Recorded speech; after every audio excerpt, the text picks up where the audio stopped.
بسم اللہ الرحمن الرحیم۔ میرا نام ڈاکٹر عمران ہے۔ فارمیگو کا میں بہت شکر گزار ہوں کہ انہوں نے آج مجھے موقع فراہم کیا کہ میں آج آپ سے ڈائبٹیز اور اس سے متعلقہ کمپلیکیشنز اور ان سے بچاؤ کے بارے میں کچھ گفتگو کر سکوں۔ تفصیل میں بالکل نہیں جانا چاہوں گا کہ ڈائبٹیز کیا ہے اور اس کی کیسے ہوتی ہے۔ بس یوں سمجھ لیجئے کہ ڈائبٹیز اگر موجود ہے تو اس کی موجودگی میں جسم میں ایک سلسلہ چل پڑتا ہے شوگر کے مستقل زیادہ رہنے سے خرابیوں کا، جو بہت خاموشی کے ساتھ جسم کو متاثر کرتی چلی جاتی ہیں۔ ان خرابیوں میں اصل وجہ خون کی نالیوں کا خرابی ہے، جو شروع میں خون کی بہت چھوٹی مائکروسکوپک نالیوں کی خرابی ہے، جن کی وجہ سے آنکھوں، گردے اور پاؤں کی جو خون کی سپلائی ہے وہ متاثر ہوتی ہے۔ اس کی وجہ سے بینائی میں کمزوری پیدا ہو سکتی ہے، جو شروع میں بالکل مریض کو پتہ نہیں چلے گی جب تک کہ خاص طریقے سے وہ بڑھ نہ جائے، جس میں بڑھنے میں اگر اتنی بڑھ جائے کہ بینائی واقعی متاثر ہونا شروع ہو جائے تو پھر وہ کافی ایڈوانس ڈائبٹیز آئی ڈیزیز ہو سکتی ہے۔ ایسے تمام مریضوں کو چاہیے کہ وہ باقاعدگی کے ساتھ اپنے ڈاکٹر سے رابطے میں رہیں، ہر 6 ماہ کے بعد اپنی آنکھوں کے پردے کا معائنہ ضرور کرواتے رہیں۔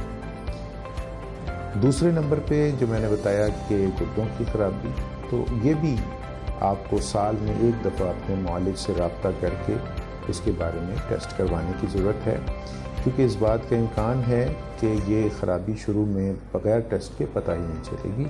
اگر نکلتی ہے تو ایسی ادویات موجود ہیں جن سے اس خرابی کو نہ صرف اس وقت روکا جا سکتا ہے جب وہ معمولی ہو، بلکہ ان کو ٹھیک کرنے کے لیے بھی بہت کچھ کیا جا سکتا ہے۔ تیسری خون کی چھوٹی نالیوں کی خرابی جو بڑی ہم سمجھتے ہیں وہ پاؤں کی ہے، اور جس طرح آنکھوں کی بڑی خاموشی کے ساتھ ہوتی ہے، پاؤں کی خرابی کچھ نہ کچھ مریض کو تکلیف دینا شروع کر دیتی ہے۔ ہمارے زیادہ تر مریض پاؤں کی کسی نہ کسی تکلیف کے ساتھ پہلی مرتبہ آتے ہیں جب انہیں پتہ چلتا ہے کہ ان کو شوگر کی وجہ سے یہ ہو رہی ہے۔ ایسے میں شوگر کے کنٹرول سے بعض مریضوں کو فائدہ ہو جاتا ہے اور یہ رک جاتی ہے، لیکن جیسے جیسے وقت گزرتا جاتا ہے یہ تبدیلی پاؤں میں درد کو ختم کرتی جاتی ہے اور ایک سن-پنا شروع ہوتا جاتا ہے۔ یہ سن-پنا پھر کسی دوائی سے ٹھیک نہیں ہو پاتا، اور اگر مریض پھر بھی خیال نہ رکھے تو پھر ایک وہ وقت آ جاتا ہے جب اللہ معاف کرے پاؤں کو کاٹنے کی ضرورت بھی پڑ سکتی ہے۔ خون کی چھوٹی نالیوں کی خرابی آنکھوں، گردوں اور پاؤں کی چھوٹی خرابیوں کی شکل میں ظاہر ہوتی ہے۔ خون کی بڑی نالیوں کی خرابی جو ذرا لیٹ ڈائبٹک پیشنٹ میں پیدا ہوتی ہیں، وہ فالج کی شکل میں، دل کے اٹیک کی شکل میں، یا پاؤں کی ایسی خرابی کی شکل میں، یا اعصابی نظام کے متاثر ہونے کی شکل میں ظاہر ہوتی ہیں، تو عموماً مریضوں کو 8-10 سال یا اس سے زیادہ کی ڈائبٹیز ہونے کے بعد ظاہر ہوتی ہیں۔ اللہ تعالیٰ سب کو اس بیماری سے محفوظ رکھیں، لیکن سب سے اہم بات جو ان سب بیماریوں کو کنٹرول کرنے کے لیے ہے کسی بھی ڈائبٹک پیشنٹ کے لیے، وہ اپنا لائف سٹائل ٹھیک کرنا ہے۔ جو 4 بہت اہم چیزیں کنٹرول کرنے کے لیے ہیں، اس میں نمبر 1 اپنی غذا کا خیال رکھنا، جس کا مطلب یہ ہے کہ کم از کم آدھا گھنٹہ ہفتے میں 5 دن کی سیر کرنا، رفتار وہ رکھنا جو آپ آسانی سے کر سکیں۔ اس سے زیادہ کرنا چاہیں تو کوئی حرج نہیں، لیکن کم از کم اتنا ضرور کریں۔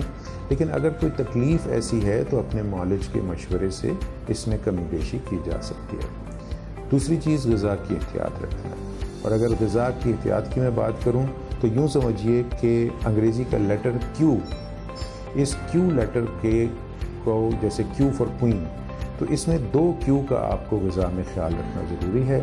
ایک کیو ہے کوانٹٹی، کوانٹٹی کا مطلب ہے کہ کچھ بھی کھائیں پیٹ بھر کے نہ کھائیے، اور دوسری چیز کیو ہے کوالٹی۔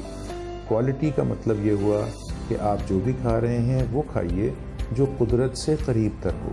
مثال، اگر گندم کی روٹی کھانے کا دل چاہ رہا ہے تو وہ چکی والے آٹے کی ہو، چاول کھانے کو دل چاہ رہا ہے تو تو وہ اسی طرح سے ابلے ہوئے چاول ہوں، بلکہ وہ چاول ہوں جو پالش نہ ہوں، براؤن چاول ہوں۔ کسی پھل میں جو قدرتی ہے کوئی حرج نہیں ہے، لیکن جوس یا شیک پینے میں یقیناً حرج ہے۔